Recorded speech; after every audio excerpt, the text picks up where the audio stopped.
What is going on, everybody? Talk about deja vu. I was literally just on here a couple hours ago with Sterling Bennett, but I am back with my regular season co-host, RSF 49ers or RSF 49ers Live, depending on what you want to call them. We're not going to BS. We're going to get right into what we were talking about off stream. Raj, what the hell is going on with Brandon Aiyuk? This is crazy. It's absolutely madness. And I always talk about this. I mean, everybody's been talking about this situation. I don't think I've seen a situation like this in the NFL ever. Like, maybe similar stuff, but let's kind of recap what's going on. So we have Brandon Aiyuk and the 49ers. They're kind of like an impasse in negotiations, right? Brandon on a certain amount. They almost reached it, I guess, a couple months ago, but then the wide receiver market changed, and he's like, no, hold up. I want more money. I want to get paid like Amon-Ra. I think that's kind of where he wants. And Amon-Ra had guaranteed money in his third year. And we know how the 49ers do with these contracts. They kind of wait till last minute. Market changes. You got to, in Brandon Aiyuk's mind, say, hey, look, the market's changing. You need to pay me accordingly. And it doesn't look like the Niners are in that realm to do that. Or maybe it's a guaranteed money situation because Trent Williams has ran into guaranteed money situation and he's holding out. And other players, how they kind of kick the can back and the way they structure things, they put a lot of incentives. But anyways, that's kind of what was going on with Brandon Aiyuk. So then he said, trade me. Eventually it got to the point where he said, trade me because he wants to get paid. Niners said, okay, they finally cracked. They were taking trades here and there, like offers, but never acted upon it today, or not today, but this week. Looks like they did make a trade or they got close to it. They had the framework. And it ended up going as Brandon Aiyuk says, I don't want to go there. And apparently it was New England. And that's what the reports are today. And then Pittsburgh was out of it, but they're back in it because it looks like they are negotiating a little bit more towards what the Niners want. Cleveland is still in the mix, but we don't know what the heck's really going on. The big news today was, New England, basically, they pulled out. And it's not that they pulled out because Schefter had tweeted that out, right? But then right after that, Mayoko went over the top. Was like, no. That wasn't the full story. Brandon Aiyuk just didn't want to go there. And today, the story got even crazier, Aaron, that the Patriots were willing to pay him $32 million a year. And he said no. Brandon Aiyuk said, no, that's career suicide. Drake May, I don't want to play there. So that's kind of where we're at. And now we're just refreshing our phone every minute. The analysts are saying that he's going to go somewhere, maybe Pittsburgh. And then you got other people saying, well, I don't know. It's up to Brandon Aiyuk. That's what Mayoko is saying. It's really up to him. He doesn't have a no trade clause, but it's like unofficially in there. And then you got these people that are just Twitter bandits, blue check marks, like Pretty Ricky, who's been calling this. And you got the real analysts throwing shade at these guys. But who's right? It's like a battle. It's like a 2024 breaking news battle. And it's crazy. It's captivating. It's like the biggest online measuring contest in the history of measuring contest. Yeah. And everybody's saying they're the biggest and the baddest, and everybody's coming up short. What the heck? Oh, my God. I didn't really think this was going to happen. I thought from talking to Sterling Bennett earlier, he made it sound like, the Niners just looked at this offseason as like every other offseason.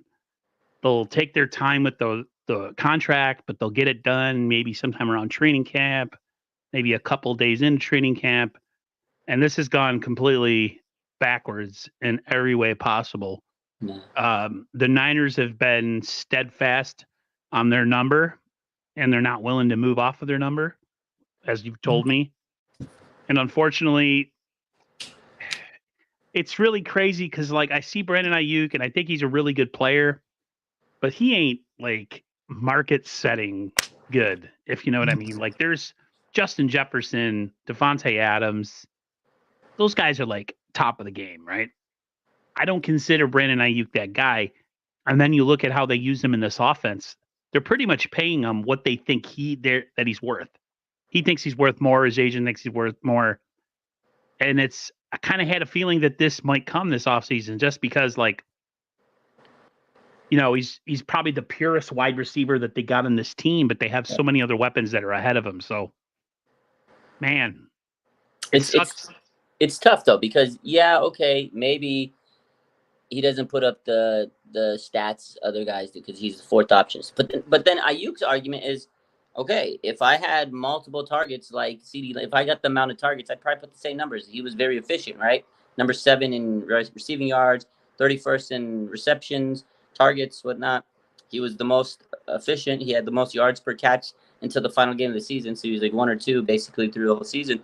So he's very good. He does the route tree. He's blocking better than probably any wide receiver. So he fits the Niners system. I'm not saying he's because I gotta say Brandon Aiyuk's very good. They need him on this team. Like I've watched every training camp game, and there are good receivers, but can they do what Brandon Aiyuk can do? Can they play the X? Can they go deep? Can they go middle? Can they run those out routes? Can they do the breaking routes? Like Brandon Aiyuk's very good. He's entering the prime of his career, so he's very talented.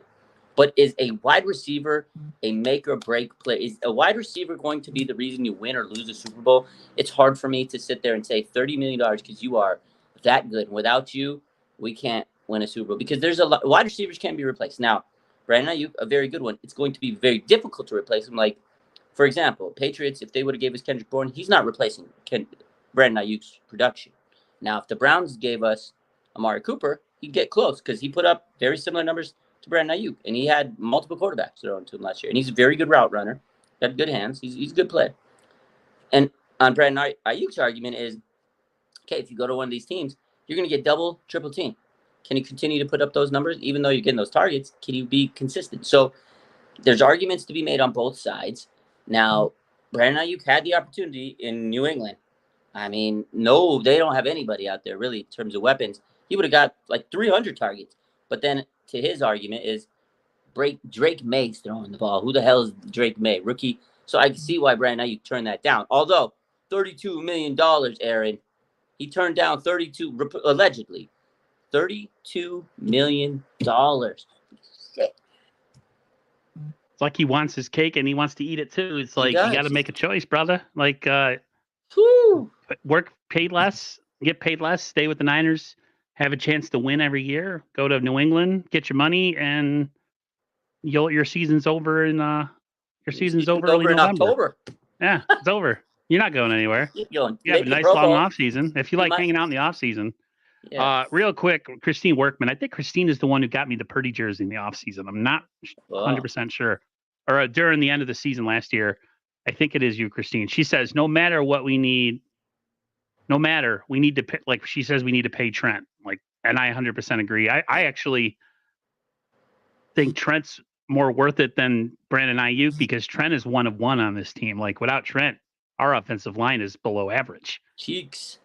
Yeah, it's bad. It's really bad. Jalen Moore as starting left tackle. Stop it. Colt McKivitz, your right tackles, and a smattering of guys at right guard. Although Pooney seems like the guy a lot of people are talking about. He seems good. I don't want to oversell it because people are like, oh, it's rookie. It's training camp. Okay, let's keep it a buck here. It's training camp. He looked good. He was very consistent, and I was one of the people that said he was really good at training camp. But you got to slow it down a little. He's not a world beater yet. He has to go in there preseason, but he's looked very consistent. Looks like he's pulling right. He's holding his blocks. I will say he was probably the most consistent rookie, but I don't know if he's going to be starting caliber right away. Again, they have a couple other linemen, guards. You hope Pooney's ready to be that really strong anchor at right guard, but I don't know. Again, it's still early, but I do have high hopes for the guy. But Trent Williams is definitely needed, Aaron.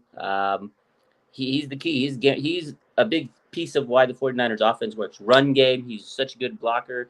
The run game. He's great pass protector. He just throws people. But the thing is, he's 36. I know he wants guaranteed money. That's the big issue. I still think you have to get the Brandon Aiyuk deal done before you get Trent Williams. And I'm not saying that Brandon Aiyuk's more of a priority. You've already inflamed the situation. You've already pissed them off enough. If he is going to stay with the Niners, and then you pay another guy ahead of him, and you've been working on this deal since February, March, and then he sees Trent Williams, who all of a sudden, once training camp started, oh, I want to get more guaranteed money. This is like, what, a month?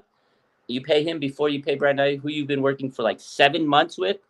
I'd be a little pissed off if I would. And I think at that point, you have fractured it beyond repair, the relationship. So I think you need to pay Brandon Aiyuk or figure that out before Trent Williams. I think Trent Williams will get paid. I think they know what his value is.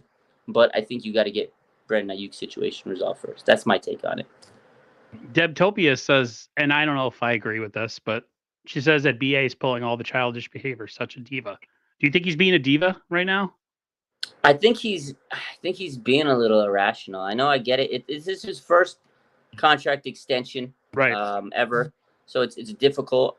I think it's just a very hard situation for him, and I don't know if he's mentally been really coming to grips because he does have generational money being offered to him with New England. It's like it must have been tough to turn down 32 million because he knows it's the better career move to stay with the Niners. But he also is like, well, I want my guaranteed money in my year 3. I want my money closer to what I feel is my value. He's got pride, you know. It's like they say, it's pride effing with you. Pride is there, and that's a big factor. It's like Brandon Aiyuk doesn't want to short sell himself. And again, in the NFL, guaranteed money, that's what matters because they got one career. You get a few extensions, few big contracts, make the most of it. So I get that. I think the way he's kind of acted over the last several weeks and it's ramped up, it's been a little childish. Like for him to, not have no trade clause, and the 49ers said, "Oh, do you want us to trade you?" And he said, "Yeah, okay, a trade request accepted," or whatever. He asked for a trade. They find a trade partner, and then he says no. It's like, okay, dude, are you playing games with us? Are you being child? We found a trade. Like, if you're a good player and you're on the trade block, not a lot of other good teams are going to be able to afford you or give up a package because that's how good teams stay good. They have a lot of draft picks. They know how to draft well, or they have star players. Bad teams, they don't have talent, so they need to get some talent. And a lot of times in these cases, you're going to a bad team, and you become the face of their franchise. So it's a weird situation. I think it's awkward. My biggest concern, Aaron, and I'll ask you, is how do you think the locker room is going to take this? Do you think it's going to be like whatever? Do you think that everybody's going to be all right, cool? Because Debo was talking about it. He says, "My brother, no matter what today," he says, "We're dogs. We talk about stuff, even not about the contract stuff that's going on." But do you feel like everybody's going to be like that? Because we know Debo and Aiyuk, they're like boys, bro. They're wide receivers. They know everything. This is kind of similar territory for them. Or do you think there's going to be some people that are kind of jaded? Do you think that they might be pissed off? It might be a weird vibe coming back because you said trade me, and then you said no, then the money is this. Because I know Kyle Juszczyk a few weeks ago talked about his contract. He was pissed that he had to take a pay cut. So what do you think? What's your take on all that? We might not find out till next offseason when Purdy gets paid how people really think. Because there might be some angry people. They'll be like, "Oh, you got all that money ready for the quarterback, Mr. Last pick in the draft, but you're not going to give it to one of your best skill position players." It's hard to say. I mean, he hasn't been a headache since he's been here. He blocks. He's a great route runner. He doesn't get hurt. He's all team first all the time. So in a way, he does a lot of stuff that you would think means that he should get a huge contract and they should reward him for all of his, loyalty and hard work and stuff. But unfortunately, the Niners are in the midst of this like window that everybody talks about, and you can't keep everybody. And if you do keep people, some people got to take less in order for you to keep this thing together. If this was the NBA, he would have been gone because he would have been like, "I don't care about my career. I just want to get paid." Because if you notice in the NBA, none of those cats care about where they play. They just want to get money. Yeah, like James Harden. That guy is notorious. He says, "All right, screw it. I'm out of here. Send me to the next team. I'm gonna get paid max money." That's what they do. They get these max contracts in the NBA. I feel for both sides. I feel that the Niners have a certain number that they got him at, and they're not going to move off of it because they have so many other players on offense that they have to get the ball to. You can't pay everybody top dollar. It's they can't. Like there's no other reason other than they can't, right? Plus, you got a guy like Diamador Lenore, who everyone says is coming into his own in training camp. He might need to get paid next year. If you let go of a guy like Aiyuk, you might be able to keep a guy like Charvarius Ward. And then Brock Purdy's money is going to come up next year. So, I mean, I don't know. Trey Greenlaw has a contract coming up. Aaron Banks, Talanoa Hufanga. I mean, will all those guys be back? I don't know, man. You're gonna have to let go. I don't know if these guys would fracture. I think John and Kyle have a pretty good grasp of that team in that locker room, especially John Lynch being that he played. I don't sense a team that will fracture. They'll look at it as a business, and they have their opportunities. They've been to 2 Super Bowls. They haven't been able to get it done. It's not like they haven't. All these players haven't done their damnness to get this thing, and win this thing. But That's part of the business. It's unfortunate because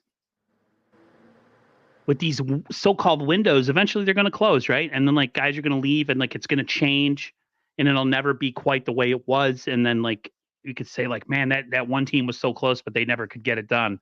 And then who knows, maybe we get progressively worse. So, and usually how those things go is little by little pieces of that team start to come off. Like Aiyuk leaves, or this other Kittle retires, or Kittle, the Niners let him go because they don't think he's worth the money, or Debo, they don't let him go. They're going to let him go because they think he's injury prone and not worth the contract and stuff. Like a little by little, all these things start to happen. And then this team is no longer that team, that window. So like, it sucks. I really feel,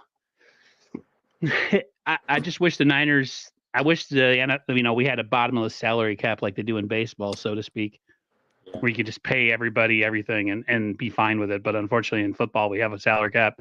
I think this team won't be fractured. I just don't see it. Okay, I like that. I mean, it's definitely a strong team, a strong unit, a lot of highly paid players. So I kind of feel like that you're right in the sense of a lot of these players have been through the same situation that Aiyuk's had. Like, the star players, Bosa, Kittle, Warner, Debo, Trent Williams, CMC, like all these guys, Juice, they go through this situation where every year it's their turn to get paid, and they know it, and they know it's frustrating. Like Bosa was talking about it. He goes, man, I really liked Bosa's press conference yesterday. He was like, man, it's just tough. I understand what he's going through. Last year, Bosa said he thought he was going to get traded last year. He just didn't see like a resolution coming in. We remember how crazy that situation got. Like, I don't remember them pushing the way this is going, like in terms of reports. And I even went back, like there wasn't a lot of reports of saying, oh, they're going to trade Nick Bosa. They're going to trade Nick Bosa. It was just like, is he going to reach a deal? Or is he going to hold out? Is he not going to play this season? And this year, though, the story is they're going to trade Brandon Aiyuk. So I feel like maybe internally or behind the scenes, Nick Bosa was hearing what we're hearing with Brandon Aiyuk this year, but they didn't throw that out to the media. Like, this is coming to the forefront. So last year, and it's kind of crazy to hear that Nick Bosa was like, yo, they were going to trade me last year. And I was like, what the heck? I didn't think it was going to happen.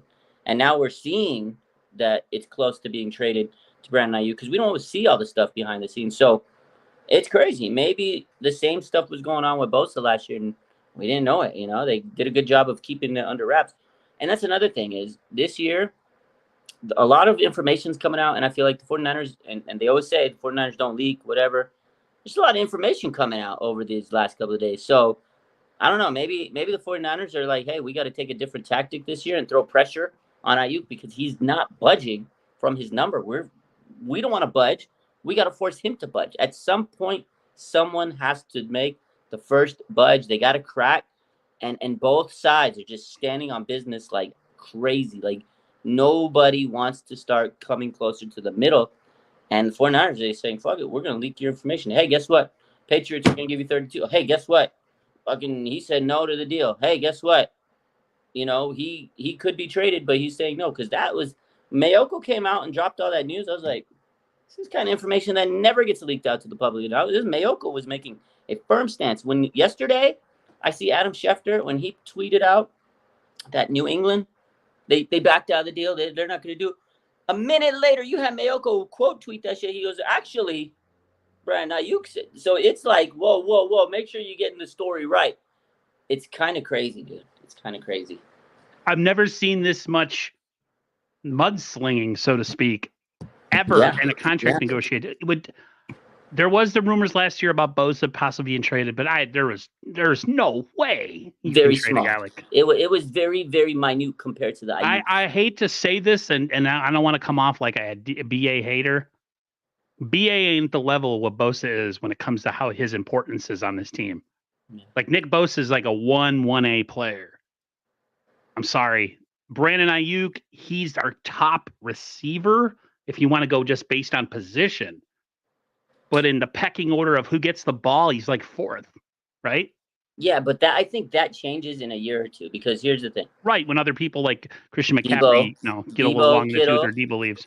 Yeah, Debo Kittle may not be here for too long, and then BA is going to go up. He's 26. By the time he's 30, he'll probably be number 1 or 2 option. But that's if he wants to stick around. I think he needs to play the long game with the Niners, but he wants to get that gratification and get that money. Although it's not necessarily about the money, he wants to be in a good position. Because one thing, I was going back last night, and the one thing that he said during his goodbye message, after the season, he did say, he said that they asked him, the reporter asked him, and I remember he had the hoodie on, dark glasses. He was acting a little emo. He's in the corner. And I go, what's it going to take to stay? What do you want? What do you want this offseason? He goes, I want to be playing for a championship. I want to win a contender. And I want to go to a contender. That's what he wants. He wants to be on a championship caliber team. That's the 49ers. So I think ultimately he wants to stay with the Niners. But I think it's for the right price, which is take $2 million less to me is not that big when you're making that much money. Like $2 million is substantial. Especially if they can figure out a way to give you more in your guarantees. Yeah, but I think that it comes back to that in the terms of after the first 2 years, he wants to make sure he's still getting good guaranteed money because you know how they, like you said, they make these deals so it might benefit the team in the long run. Your phone's getting blown up right now. I know. JD Durham says that the Niners, it's this year or never, and then a rebuild. I don't think there's going to be a full-on rebuild. They're still too good. They still have a lot of talent. They have to hit in the next upcoming couple of drafts. They have to, there's a lot of talk about the secondary looking really strong in camp, like the safeties, cornerback kind of looks like a strong position. Yeah. Could D winners be something like all those things? You want to hear that because eventually certain guys age out and you got to replace them and you got to keep this thing going. I feel like as long as Brock Purdy's a quarterback and as long as Kyle and John are in charge of this thing or someone related to those guys, maybe John goes and someone that John trusts comes in and kind of runs it the same. I think they'll always be competitive. If this thing gets turned on its head and everybody's out the door, somebody comes in and is like, I don't want Brock Purdy as my quarterback, then I could see a full-on rebuild. But I don't see that yet. Yeah, I don't think it'll be a full-on rebuild. I agree. There's a lot of interesting comments. Where the hell is he said we drafted freaking Parasol and now he's looking like he's soft, like he can't get through games and stuff. Yeah, I'm a little worried about Pearsall in terms of. Me too. Is he durable? Like he looks good out there. Like he looks very polished. He's like a Ferrari, man. He's you don't want to take him out too much, but when you do, it's like, woo, you got something special. But he's had 2 camp injuries. He had the hamstring, he's got the shoulder tweak, and the shoulder tweak was related to OTAs when remember he was wearing that blue non-contact jersey. So he's been kind of under the wraps, little bubble wrap type guy, but he's good, man. But he's kind of skinny framed. I think eventually he can put on weight, obviously, but in the NFL weight room, this is his first year. I'm just worried that if he takes all these hits, will he be able to last through a full season? Because the way the Niners utilized him in training camp was contested catches, over the middle, in traffic, return game. If those are the things he's doing in the season, he's going to take a beating, man. And can he hold through? I don't know. I like him, but he needs to stay steady, man. Claymore Customs says, I have a feeling Pearsall is going to be soft and injured all the time. I hope not, man. Please, you know what, Claymore? I feel you because I'm not going to lie. I'm getting a little bit of a Dante Pettis vibe from this guy. Ooh. Not in the sense that he's like afraid to go over the middle. No, he's not. He's not. Or that he lacks skill. There's just this, like the Niners are so enamored by him and you see all this tape and his movements and you're like, oh yeah. And then he gets on the field and he can never stay on the field. That's kind of where I'm at with that. That's why it kind of has a little bit of a Dante Pettis feel. Maybe more so Jalen Hurd than Jalen Hurd. Yeah, we'll go Jalen Hurd because he's tough, man. Dante Pettis was alligator on. He didn't want those contested catches. Ricky Pearsall, he wants the catches. He wants to be good. Sometimes he's like an overachiever. Like he's overworking sometimes, but I think it's just, can his body withstand the hits? Because he's a skinny frame guy, and these guys plowing you over the middle. When you go over the middle, you take a lot of contact. That's what happened to Debo in his first few. Like he was getting trashed over the middle, but Kyle needs that slot guy that can go slant and go, boom. I'm gonna go right over the middle, drag over the middle, and Kyle wants that guy, and Pearsall is that guy. But can he take a beating? Imagine like a safety, Buda Baker coming out Here comes Pearsall, boom, slant and go, and Buddha like smashes him over the middle. Can he hold up? It's a legit concern. SF Flood says you're Dante Pettis' biggest fan. Nah, man, don't. Nobody let's is. not compare him to Dante. That's disrespectful. We'll talk a little bit about these training camp injuries, man. Everybody's dinged up. Pearsall, Debo got dinged up. Warner's dinged up. Debo's good. Debo's good. I said this to Sterling and someone in the chat even before the stream. Someone on Twitter said this. This is getting a very 2020 vibe this off season. Just like bitter loss. Now people want to get paid. People are hurt. It just right now the vibe going into the 2024 season right now as of August 7th, 2024. The vibe is really bad. 49er fans are kind of in a bad headspace. You thought the losing of the Super Bowl was bad. Well, now we have all this going on. Everybody's worried about the training camp injuries and, the Brandon Aiyuk and all this other stuff. So I don't know. What's your take on all the camp injuries? You've been to pretty much every day at camp, right? Yeah, I went to every camp. It was awesome. Appreciate everybody that was there and all the people that supported the content. So yeah, it was definitely always a good time to go to training camp. I'm actually sad now. I'm getting like post-training camp depression. So now I got to snap back to reality, work, my real job and all that stuff. It was fun, man. It was good. But I saw training camp every day. Yeah, I'm a little worried about these injuries. I know it happens every year, and it's just kind of guys getting back into shape, the conditioning, but it's definitely starting off on a bad note. Yesterday, Kyle debriefed us, and he gave us Christian McCaffrey, calf strain. Now, maybe that's just a calf strain, so he doesn't have to worry about, getting through preseason and stuff. You don't want to risk injury to your Cadillac, right, to CMC. Ricky Pearsall, we talked about that. Not happy about him tweaking the shoulder. A lot of hamstring injuries. I saw so many hamstring injuries through training camp. Jacob Cowling, Isaac Guerrero, who I think is going to be on the IR when the season starts. You had Darrell Luter was dealing with the hamstring. He came back today, but it's just these soft tissue issues, and I was a little irritated with it. Hopefully everybody holds up and they can come back. It's just right now it's minor. You want to make sure you nib it in the butt. Be safe. Take cautious right now because it doesn't matter right now. You're just trying to get your condition up. So in a way, like part of me is like, okay, it's okay. It wasn't like a major injury. Nobody torn an ACL or anything, knock on wood. But these little injuries can nag and linger throughout the season. But right now, I wasn't too worried, but it was irritating seeing like players missing time, missing practice. Elijah Mitchell, he's good for an injury. He got injured the other day. They brought in Matt Breida because of it. But I don't know, man. Another guy that gets injured all the time. But he knows the system. Come on already. You had to replace him with someone that knows the system real quick. If there's anybody that could come in right away and pick it up, it's Matt Breida. So, I mean, he'll be good for the preseason, and get us through the next couple of weeks. And then once the season starts, just hope that everybody's healthy. The good news is Hufanga is expected to come back in a week or so.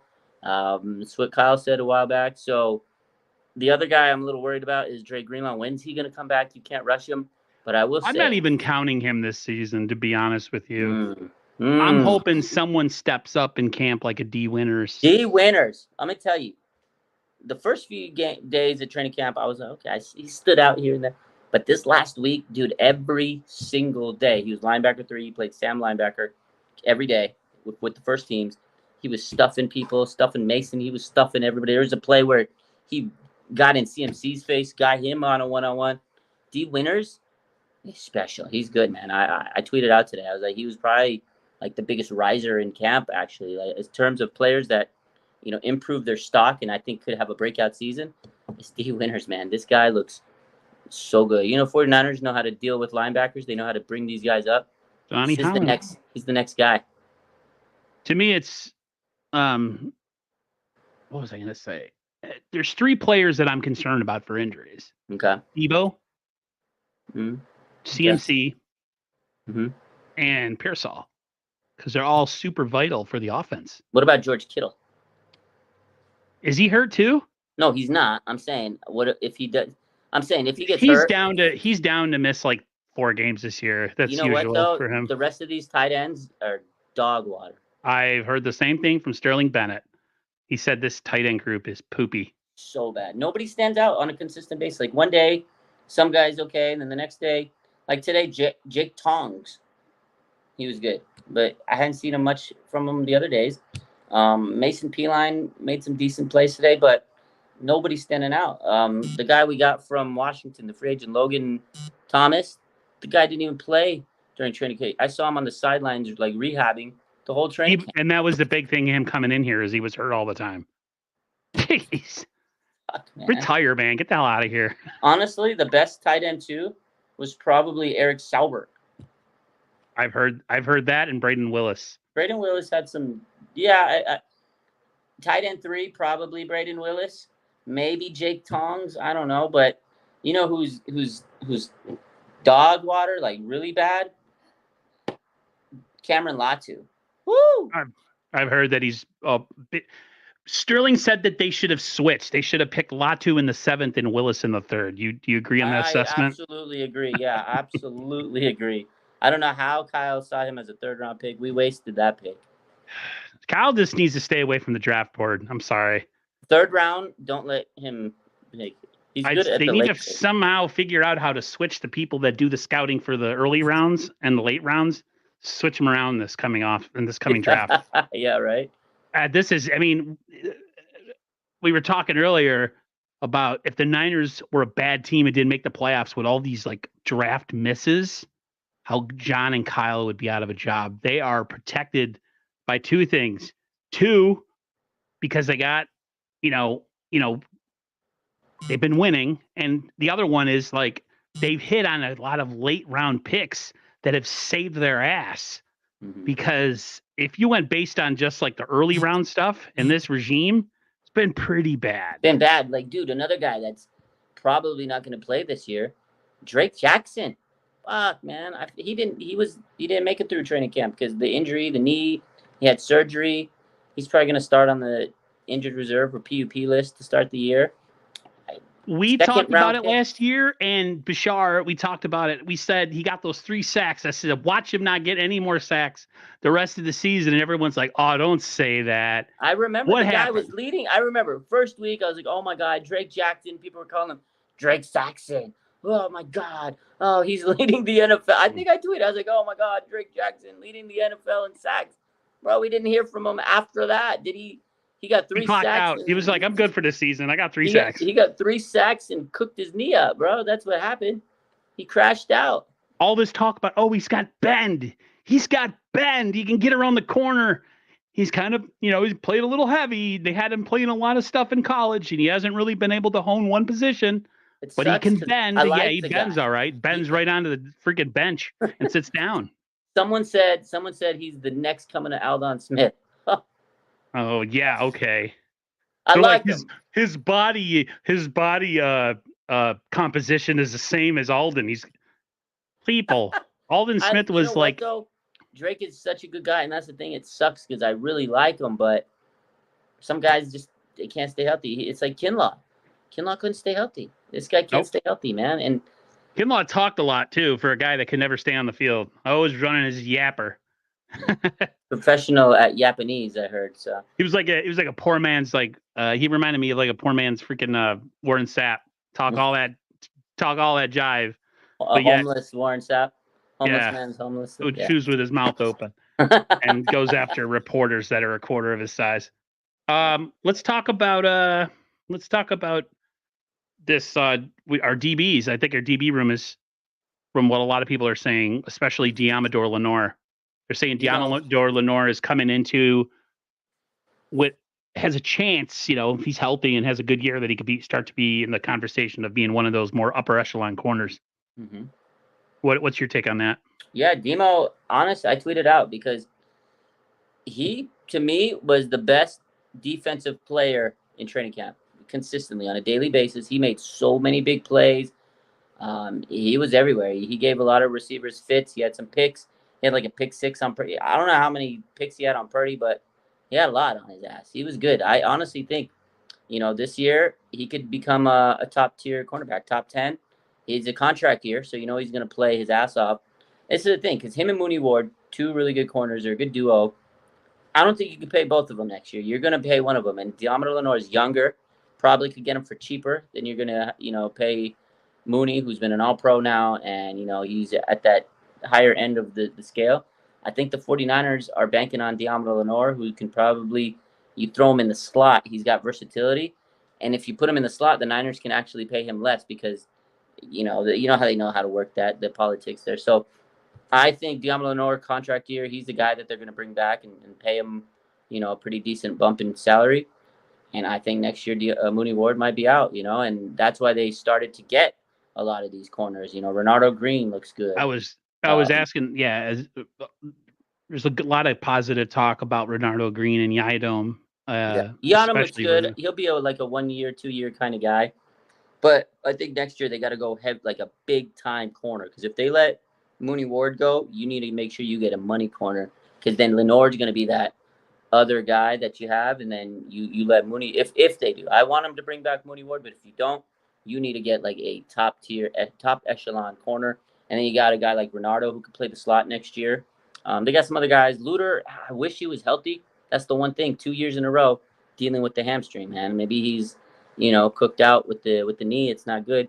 Womack, I like him, but I just don't see him more than a special teamer or a backup in the slot. He's good, but just doesn't get enough consistency. Maybe he'll kill it in training camp or preseason. So, but they do have depth there. One guy that's going to be fighting for his life in preseason is Ambry Thomas. Just hasn't improved in 3 years. Like, he shows some flashes here. Like today, he made a nice play, but then a couple plays later, got cooked, right? So it's like, it's not consistent enough. And I haven't seen enough like growth from him in the couple years he's been here. What's up, Small Town Reviews going on, brother? Got a little bit of political talk in here. Trump Vance 2024. All right. Yeah. I just find it funny. Politics to me, you can't take it serious. You just have to laugh. You either like someone or you don't. I don't mix it with sports. So no, I don't either. And religion and politics are two things that I made a mistake of talking about a couple weeks ago, and I live to regret it. So that will never happen again. I want to ask you about the safeties. Mm-hmm. We got Hufanga on the mend. We have Jair Brown. We have Mustafa. We have Odom. Technically, the Niners haven't really said one way or the other if they would to bring back what's his name? Oh my God, safety last year. He's suspended the first 6 weeks of the year. Oh, Deshaun Gibson. We don't know. Yeah. How are you feeling about safety? Are you as psyched on Mustafa as a lot of people are? Do you think he has the potential to be a great corner in a couple of years? I think he has potential to be a pretty good safety. He's got range. Safety, I'm sorry. Yeah, he can play inside, outside. He's a big guy. He's going to be a good tackler. He's kind of like a hybrid type guy. You can play him in the box, drop him back in coverage a little bit.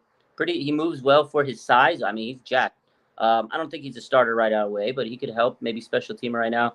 Hufanga, I'm just hoping that Hufanga could come back and be what he was, because ACL, it's a big injury to come back from. So if Hufanga's where he was before the injury, we're good. You can continue to develop Mustafa. I don't want to throw him into the fire.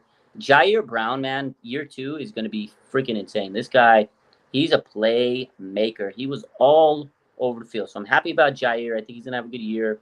Mustafa definitely has a bright future.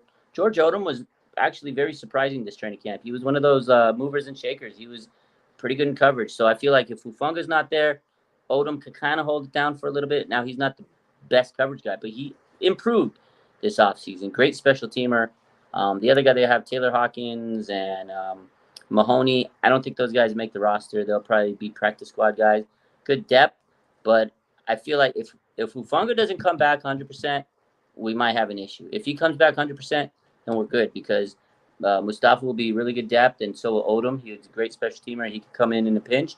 And you have Jair and Talanoa Hufanga, and that's a great duo.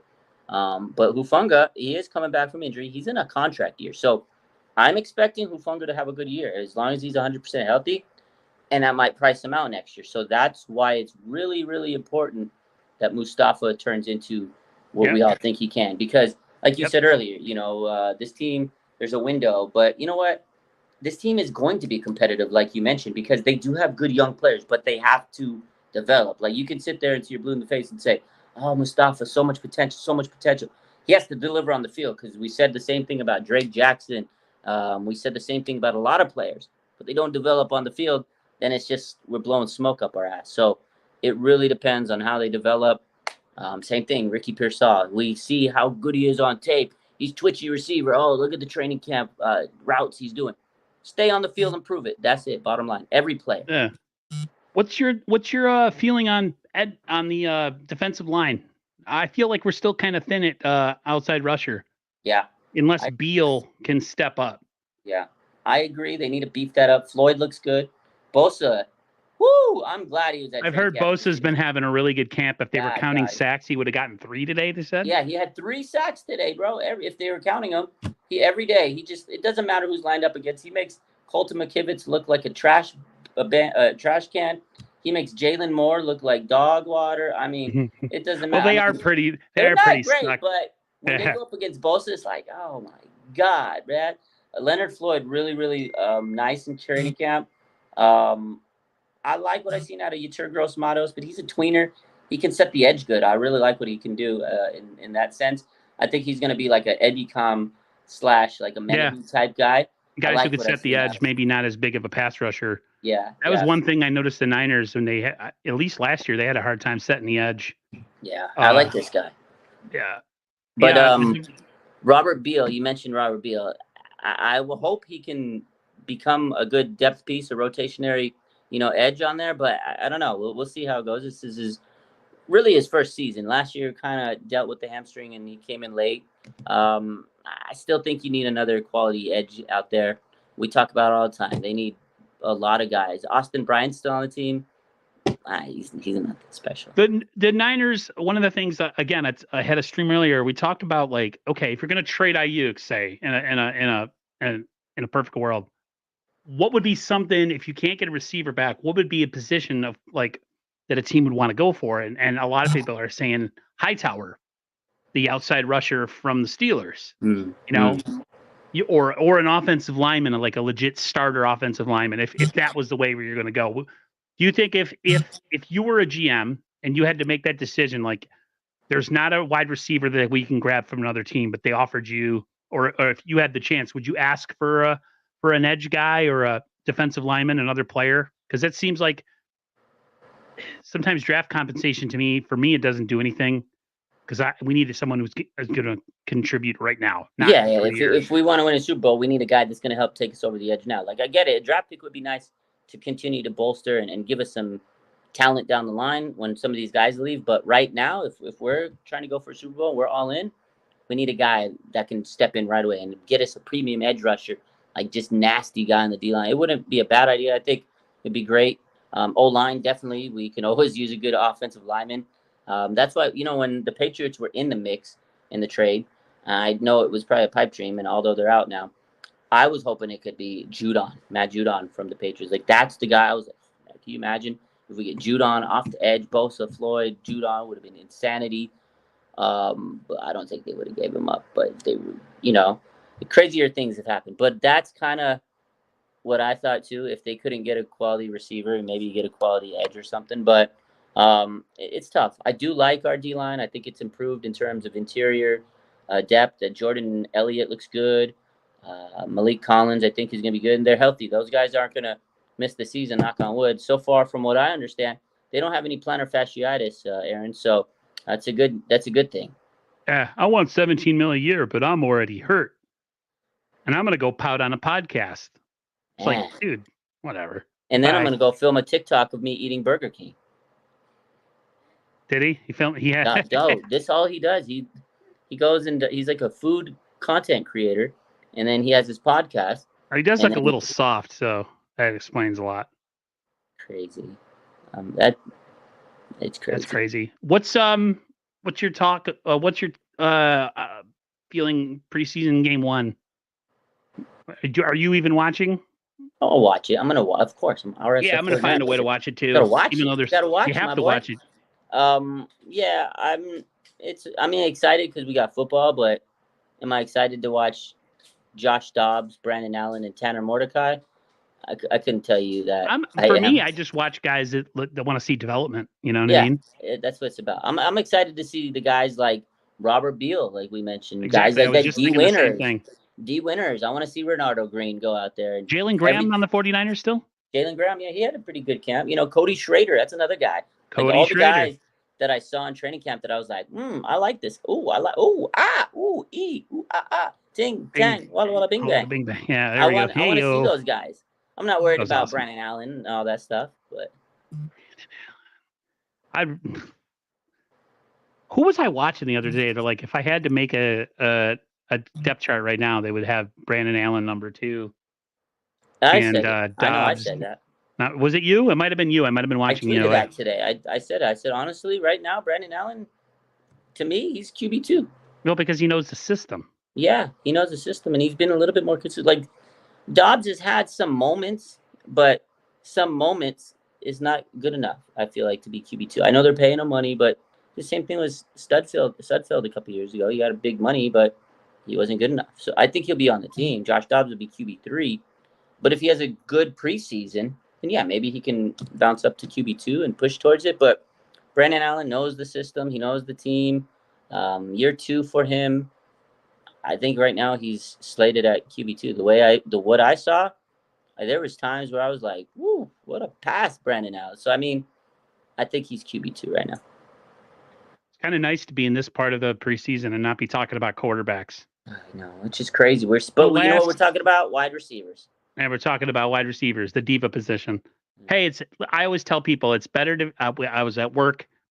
People were asking, "What do you think about the Brandon Aiyuk situation?" I said, "Listen, man, it sucks that he might have to leave or whatever. It's good to have a team that people talk about. They're actually good, and then a shit team with no talent. And you're like, the fact that we're having a discussion about Brandon Aiyuk when we already have Kittle, we already have CMC, we already have Debo, and possibly Pearsall if he can stay, healthy." Like those are cool conversations instead of being like, "Oh, my team's only going to go 3-14 this year." Like a Panthers fan, like a Carolina Panther, bro. Think about that. The draft is their Super Bowl. Remember when we us Niners fans? Like to me, I miss the draft being what it was for us, but that's the sacrifice if you want to be good. I don't miss it. I'm glad that we're a great team. People are like, "Oh, all the good players will be gone by the time we pick." It's like, do you want a good team? You want to compete for a championship every year? Or do you want to be out of it by early November and be thinking about the draft and free agency? Like, that's lame as hell, dude. Yeah, I remember a couple of years, a few years back when I'm sitting here and I'm posting about draft position. We're in like week 7. Oh, 49ers are leading. That's all we were talking about. Number 1 draft pick. Oh, my God. If they lose next week, then they're number 1 draft. I'm like, yeah, why are we worried? I'm so glad we're not worried about that because now we're worried about, if the 49ers win next week, they're the number 1 seed, not the number 1 seed in the draft in the NFL, in the NFC playoffs. Like, I'm more worried about being the number 1 seed in the playoffs than the number 1 seed in draft order. That's where my head's at. And it's very, very nice to be in that position. But it doesn't last forever. But I think the 49ers can be a competitive team for years to come. But a lot of it has to do with these next couple of years in terms of the contracts. And that's why I think the Brandon Aiyuk situation is so big, so polarizing, because his contract is going to directly impact the next 3-4 years. Think there's a chance they bring him back? I think there is a chance. I definitely do. Again, it really depends on if somebody on those two sides starts coming towards the middle. Nobody has yet. They're standing on business on their side. I think there's a chance. It's maybe not as big of a chance as he gets traded because, again, that's what everybody's saying. There's more likely of a chance for him to get traded. But I still think there is a chance for this to be salvaged. I feel like the first few weeks might be a little weird, but once he's on the field and they do fix it and he starts producing, we're going to forget all about it. The first time that he's on the field and Brock Purdy dots him up for a touchdown, we're all going to forget, Aaron. We're all going to be like, "Oh, champion." Jimmy, the chat here, he says, "Why is this team so stubborn in doing contracts so late in training camp and not changing the way we do things?" I was talking about that in my earlier stream. Yeah. I don't understand this mindset of like waiting. Listen, what way you've been doing things hasn't worked because we still haven't won a chip. So change it up a little bit. Do your contracts in March, okay? in April. It is aggravating. It's tough. They let it linger. Why? The longer I you know. let it linger, the worse it is for you because other people are getting paid. Get ahead of it. I know. I don't understand that. They're so that's the one thing about this front office that I don't like. They have this like really laissez-faire mindset, okay? Like you haven't won the chip still. You're good, you're really good, you're in it every year, but like don't get comfortable, especially the way that they draft sometimes, how they just throw away third round picks. I know. Like It's you go and get dude, Isaac Garendo, which maybe he'll be good. I don't know, but guess what? Seems like he's going to be a red shirt this year. You got Cameron Latu. You didn't need to get Cam Latu in the third round. I don't know. Anything else going on with you this week? That's I didn't about even think it. I was going to stream with you this week because you said about 2 weeks. So I hit you up and you were like, "Yeah, let's do this." Let's do it. Yeah, no, nothing else going crazy this week. Just wrapped up training camp today. Get back to a normal routine ish tomorrow with work and everything. We'll see. I got my new gig. We'll see how it goes. I'm not Where sure. Where are you staying right now? Are you at a hotel? No, it's my house. Is your house? Oh, okay. But I moved my because I have a desk now because I'm gonna be working remote. So I got a desk with all these monitors and all my setup. So that's awesome. How is it like working at home? We're gonna find out tomorrow. We're gonna find out. I'm actually in the process of trying to look for a product tester job to get some part-time money off of. Nice. I went for it and I still haven't got a feedback from ZipRecruiter. So hopefully they hit me up soon. Hopefully you get it, man. Hopefully you get it. We'll be back. Me and you are going to be back in the regular season pretty much every week. Yeah, we'll do it again. We'll do what we were doing last week. We got to figure out what day works. I think Thursday last year was our day. So yeah, give me a few weeks to kind of figure out. Like I said, I'm going to start this new kind of role in about a week or so. I kind of know my availability, so I can let you know. Yeah, I'm looking forward to football. I don't like this part of the off season the last couple of years because I think the last 3 or 4 seasons it's been a contract nightmare every year. So no, I mean for me, I kind of do enjoy the off season because I get a little break. I get some time. I don't have to worry about social media and stuff. Yeah, it's nice. But now we back to the girl. We are in contact mode. I was with Rohan. I'm just glad you're not one of those people that throws their name into the hat of I have sources. I'm gonna spit this stuff out online, and then look like a dumbass because it wasn't true, and then get combative with people that go at you because you put false information out there. Like, I'm glad you're not that guy. Oh, hold up. Uh-oh. Can you hear me? Yeah, I can hear you. I thought maybe some breaking information was about to happen because you were like, hold up. No, I think I think I'm about to die out here. But no, I mean, I do have sources, but I don't go out there and parade them and gallivant them because I like my sources. I want them to. Nope. I think we lost him, people. I think we lost him. Oh boy. Let's see if he comes back.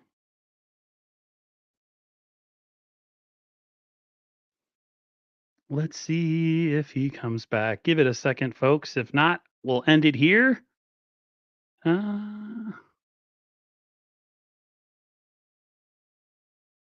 Oopsie. All right, everybody. Everybody have a great rest of your evening. Everybody take care. Hopefully we get some resolution to this Brandon Aiyuk news soon. And one way or the other, and we can start worrying about football in September. So everyone have a good Wednesday night, and I will talk to you guys on the other side. Take care, everyone.